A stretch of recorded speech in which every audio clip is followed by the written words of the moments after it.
welcome to Yarngasm. I'm KRISTIN, also known as Voolenvine, on RAVELRY, on the interwebs, and on social media, especially Instagram, where I'm most active. As always, I'm so happy that you're taking some time out of your busy days to hang out with me and chat about knitting, sewing, and whatever crafty rabbit hole I happen to be diving down. I've got mostly knitting to share with you this week, so I hope you guys are excited for that. I don't have any major announcements to announce this week, so I think I'm just gonna dive right into things. But before I do, just a quick word from my awesome sponsor, Skillshare. Skillshare is an online learning community with thousands of classes in design, business, tech, and more, even sewing and the fiber arts. As you know, I'm improving my photo skills and doing so by binge watching photography classes on Skillshare. And because I know you love learning new things too, I partnered up with Skillshare and they are offering my viewers 2 months free to try their platform. So give Skillshare a go and learn something new. Just click on the link in the description box below, entering the code at checkout, and enjoy. And thanks, Skillshare. Okay, so I have a new cast on to share with you guys this week. As I mentioned last week, my friend Nina of the This Old Knit podcast and I are co-hosting a knit along together. It's called the Forest Pig Knit Along, hashtag Forest Pig KAL on Instagram if you want to share your progress. But we are actually knitting the Way Through the Woods Mittens by Erica Mount. So it's a lot of words, guys, and it's a really awesome colorwork mitten pattern. It was a mystery knit along at one point, but it has since been released, so all the clues are out. You can download the full pattern in pieces. So I cast this on over the weekend. I have to admit I haven't made much progress on it, only because I'm trying to get my Rhinebeck sweater done. But I have cast it on, and here is where I am. So yeah, we have a cuff, and as you can see, there's the Latvian braid, and we have a deer in the works, so that's going to be a deer with antlers, or a reindeer.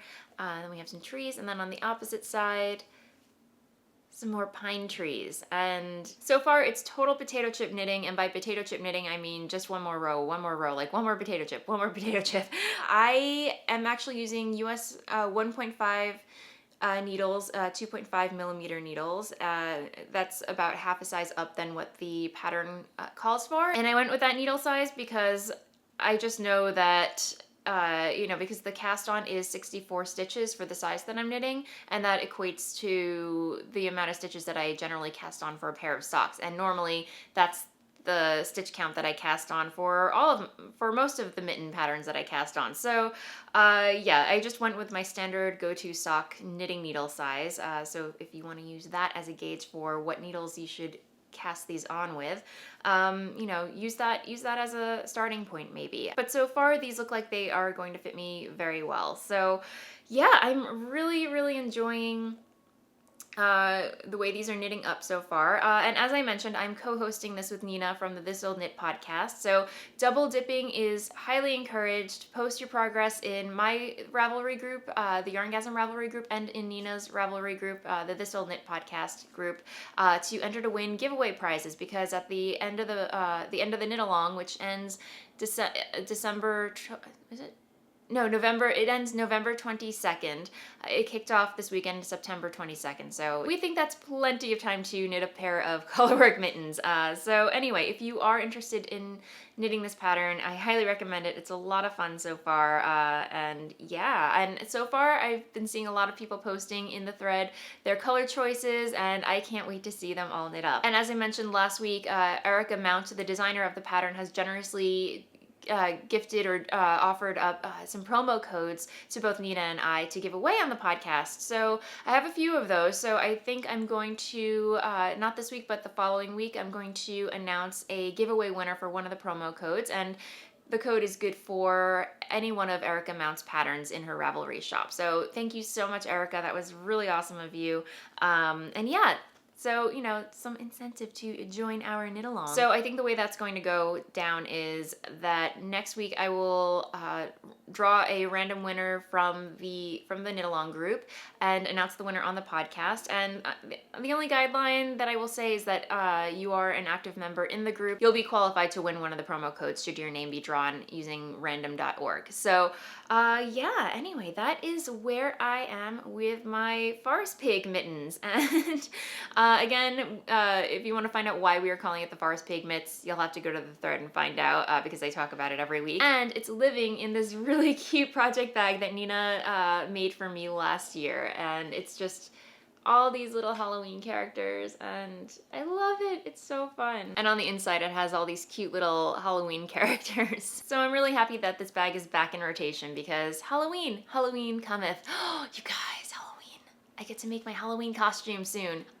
I have no idea what I'm gonna go as, but anyway, if you follow the podcast, every year I try to make my own Halloween costume, so I have to get the wheels turning, you guys. It's gonna be fun. It's gonna be a good one this year. I have a good feeling.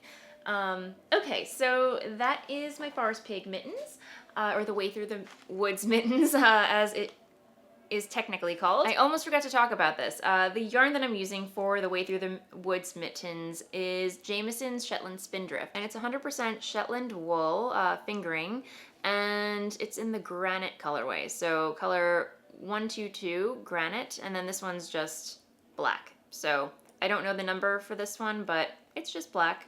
Go for the darkest color. Anyway, when it comes to color work, you cannot go wrong with Jamieson's Shetland Spindrift or Jamieson's, what's the other one?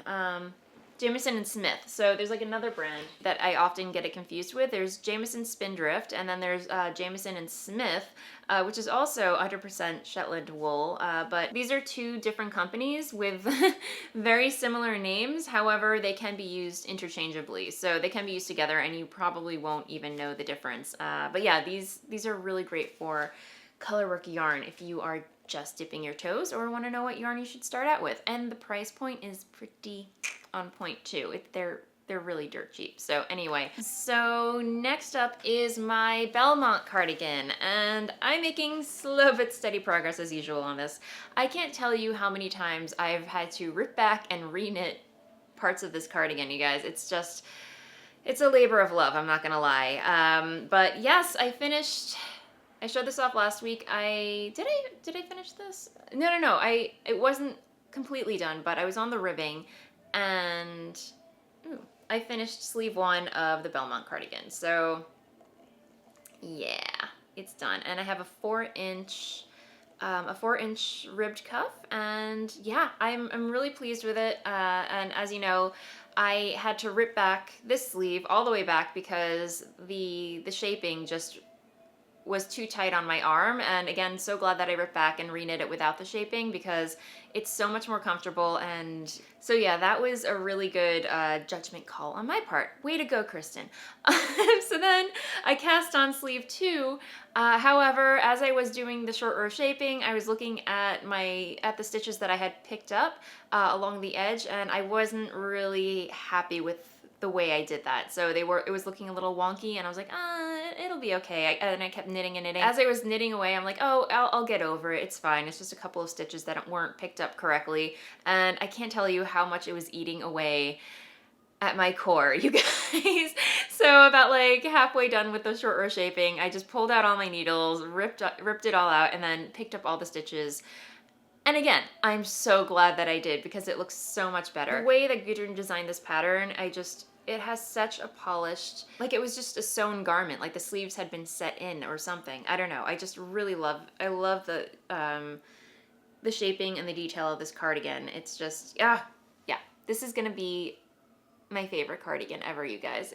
I love it. Anyway, I could wax poetic for eons about this. So still on Sleeve Island, but you know what? I'm happy that I don't have to worry about shaping or decreases as I'm knitting the sleeve. I just have to knit one long tube and the cuff, and I'm practically done. I think I just have to knit the neckline or what have you, and then sew on some buttons. And in case you are wondering what buttons I'm going to be using, it's been a while since I showed these off on the podcast, but just to give you guys a little refresher in case you were wondering what buttons I'm going to be using again. And these buttons were gifted to me at the Edinburgh Yarn Festival by a lovely lady who owns Textile Garden. That's textilegarden.com, and these buttons could not be more perfect. She gave me a whole bag of them, so I'm not sure if you guys can see those, but it's just this really beautiful mauve colored, I want to say mother of pearl carved bead, hand carved bead. It's just, they're so beautiful, and they go with the cardigan perfectly. So I'm going to try and hold it up so you can see. Yeah, that is what it's going to look like up against the fabric. And match made in heaven, am I right? Yeah, I think so. So anyway, and again, so sorry for blanking on your name. Thank you so much for these gorgeous buttons. Yeah, it's just going to be a perfect match for this cardigan. So yeah, that is where I am with my Belmont. And moving along, we have, let me see, we have my throwback cardigan, and I have not made much progress on this since I last showed it to you guys. I'm just on Body Island, apparently, at this point. Is Body Island, is that a thing? I have no idea, but anyway, I separated the sleeves, and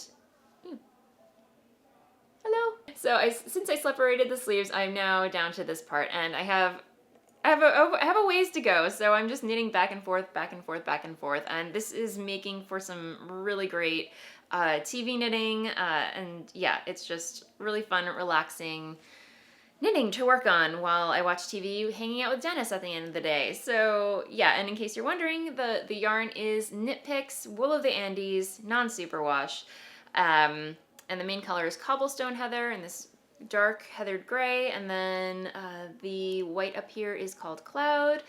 This mauvey purple shade right here is called Heather Bouquet Heather.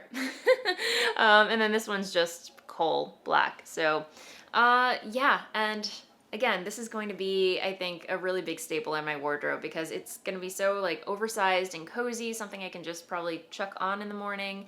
And yeah, so loving this pattern so much. And anyway, having a lot of fun with that pattern. I think that is going to be my designated Rhinebeck knitting, which is coming up, you guys. Rhinebeck is in less than a month, and I am stoked, you guys. I cannot wait.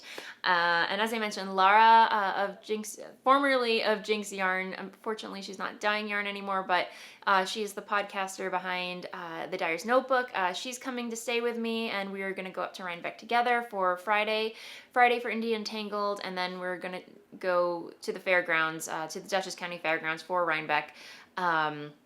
Sheep and Wool on Saturday. So we'll be there the whole day, and then we're leaving that day. So unfortunately, we're only going to be there Friday and Saturday. But if you do see us, please do come up and say hello. Come up, say hello. Don't be shy. I will give you hugs. Lots of hugs. There will be hugs, guys. You will get hugged. As you do every year. But anyway, I love giving hugs.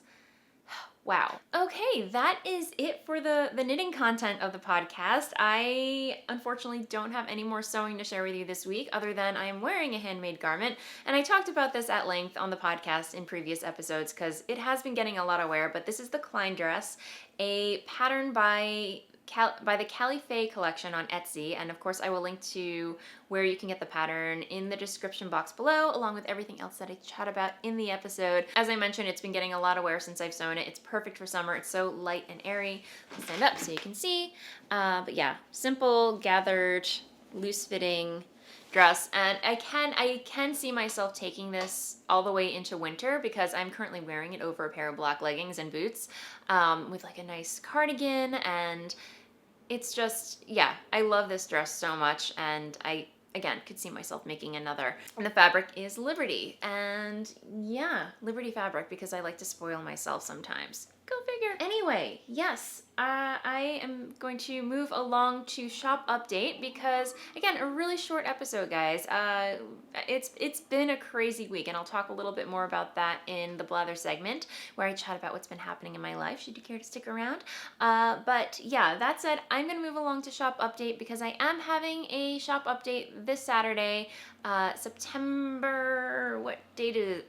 Anyway, I'm blanking on dates, but I believe it's the 29th. Yes, Saturday, September 29th at 7 p.m. Eastern Time. And yeah, as I mentioned last week, I'm going to start shifting my shop updates to the weekend because that is that's just what's working for me right now for my workflow. So I hope you guys are cool with that. And I know there are some of you who cannot make 10 a.m. Eastern Time. So what I propose is that every 2 weeks, I'm gonna shift updates. So starting next week, for the next 2 weeks, I'm gonna have updates on Sundays at 10 a.m. Eastern time. And then the following 2 weeks after that, I'm gonna have updates on Saturdays at 7 p.m. Eastern time. So hopefully that should give you guys some flexibility as far as catching my shop updates. I hope that works. But yes, anyway, moving along to this weekend's shop update, it is going to be a footsie base and Smitten DK base update. So yes, I've put Sportlandia into hibernation until probably the spring season. But yeah, for now we are coming into fall, winter. It just has not sunk in that summer is officially over, which makes me sad a little bit. But at the same time, I'm looking forward to just bundling up and getting cozy in sweaters and knitting all the things, all the cozy things. And anyway, yeah, it's fall. It's fall. Fall is here. That said, I'm taking Smitten DK out of hibernation, and if you are not familiar with my Smitten DK base, that is my DK weight base. It's merino nylon cashmere, and it is super, super buttery soft, like buttered kittens. But yeah, enough babbling. Let me show you what yarns will be in the shop. I have them in a paper bag right now, but if you guys follow me on Instagram, I posted a photo this week from Shack Spindle Company. I had done a collaboration with Benjamin Credwig, who works for Shack Spindle Company, and I offered him yarn support for a tutorial that he was doing for Shack on his Cricut loom. And I sent him 2 skeins of Dead Calm and Solstice to play around with, and he created a beautiful, beautiful, beautiful shawl out of it. I'll try and post a photo of it here so you can see. But yeah, in honor of that post, I decided it was time for me to dye some more Dead Calm.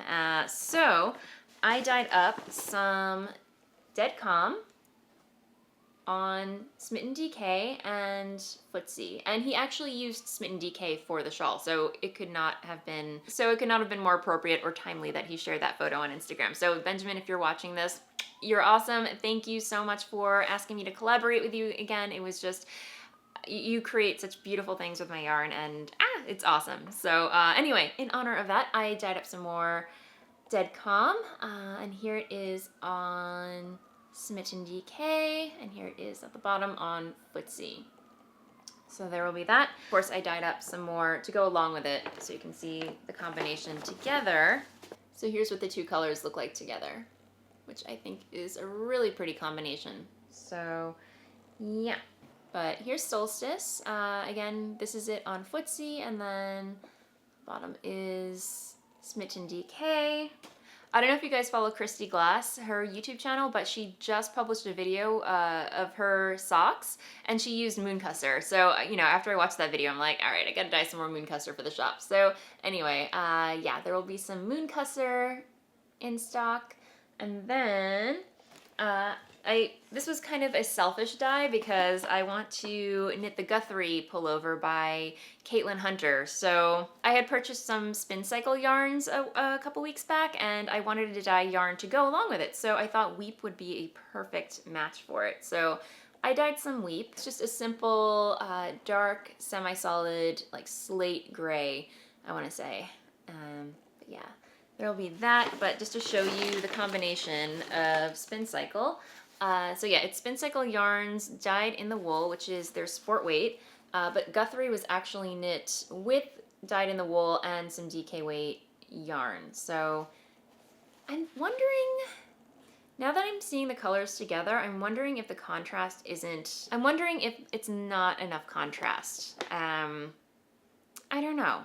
What do you guys think? I'm kind of thinking that maybe Grimm would be a better option to knit with this. I'm trying to see in my stash over here if I have some Grimm. Surely I must have some Grimm in my stash because that's like my favorite color. I have some on Stellina. All right, I have it on Blitz Base, which I don't dye on anymore, but I'm thinking that might be a better contender instead of Weep. But anyway, think?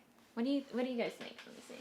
I don't know. What do you guys think? Should I go with Weep and Spin Cycle, or should I go with Grimm and Spin Cycle? I'm thinking I could probably get fuzz. I'm thinking I probably could get away with this because Caitlin Hunter's version is a very low contrast color combination. So I don't know. I'm confused. Decisions. I don't know. But anyway, that is something to be determined. So yeah, anyway, shop update this Saturday at 7 p.m. I hope you guys can make it. Again, my shop is at www.voolenvineyarns.com, and if you would like to be notified about shop news such as what colorways are going to be in stock, what bases, definitely sign up for the newsletter. I send one out every week about usually Thursdays or Fridays. You should get one in your inbox. It's not spammy at all. It just lets you know what colorways and bases are going to be in the shop updates and any other news surrounding Voolenvine Yarns. And the podcast, actually. So, you know, I do post a link to my YouTube channel. So anyway, if that's something you're into, definitely check that out. So that's it for the content, you guys. I am going to move along to the blather segment where I chat about what's been happening in my life, should you care to stick around. But yeah, I have been a busy bee this week, just running around like a chicken with its head cut off, if I could be precise. But anyway, I had a doctor's appointment on Tuesday, and I left an hour and a half. In hindsight, it should only take me about 45 minutes for me to get from my house into Manhattan to go to my doctor's appointment. However, it was raining, so I left an hour and a half early. And of course, the train decides to stall on the bridge across the East River. So it's just literally crawling and crawling across because of like some signal problems that the train was having. Anyway, again, Murphy's Law loves me. Anyway, long story short, it's pouring rain out. I hop in a cab, get to my doctor's office from the train station, and I get there and they tell me I have to reschedule. I wanted to scream. So anyway, it was already middle of the day, so my day was completely shot. You know, even if I got back home, it would just have been too late to start working and everything. So, you know, what do you do? What do you do when you're in the city, it's pouring rain, and, you know, you go to Sephora. So I went to Sephora, did a little retail damage, and, you know, made myself feel a little better. The next day, thankfully they had an opening the next day. Long story short, without getting into too much detail, I've been having some stomach issues that I needed to get resolved. So 2 weeks ago, I went to my doctor's office, and I had a doctor appointment, and she basically put me on an elimination diet. So if you are curious about what an elimination diet is, it's basically you cut out certain food groups and you stay on this diet eating everything else but those food groups, and once your system gets back to normal, you have to start slowly reintroducing those food groups one by one, week by week, and figure out which one is causing a reaction or a sensitivity. Generally, I believe I'm having a food sensitivity to something. So for the past 2.5 weeks, I have not been able to have legumes. I have not been able, legumes as in like beans, chickpeas and whatnot. I have not been able to have gluten. I have not been able to have nightshades, which it was a new to me thing. I had no idea what nightshades were until the doctor explained. So nightshades are tomatoes, eggplant, peppers, certain spices like paprika, curry, and chili powder. And yeah, that covers a whole lot of foods that I love to eat, like Indian, Italian, and anyway. And I had to cut out soy. So, if you had to guess, my diet was incredibly limited, and it was incredibly frustrating. Oh, and I had to cut out caffeine and chocolate. So, yeah, it has not been an easy past few weeks, but but things are looking better now. I went to the doctor yesterday, and she said I can start reintroducing food groups. So, of course, my first choice of food group to reintroduce was nightshades. So last night I made an Italian dinner. We had pasta, we had tomato sauce, we had eggplant. Anyway, that was really nice to have back into my my diet. So far so good, no reaction. But I know, I'm sorry if I'm going on a little bit too much about this, guys, but in case, you know, if you're still with me, One day I will be able to have cheese again. Anyway, so yeah, at this point it's really just trial and error, reintroducing foods one by one. And you know, to be honest, I feel really good. It was just kind of like a reset almost, you know, to just cut out all those foods, all the processed foods, especially soy. If I had to guess, I think soy is the culprit because I am allergic to soy milk. That is something that I definitely have a reaction to. Back when I was in my teens, I would get very lightheaded and dizzy when I had soy milk.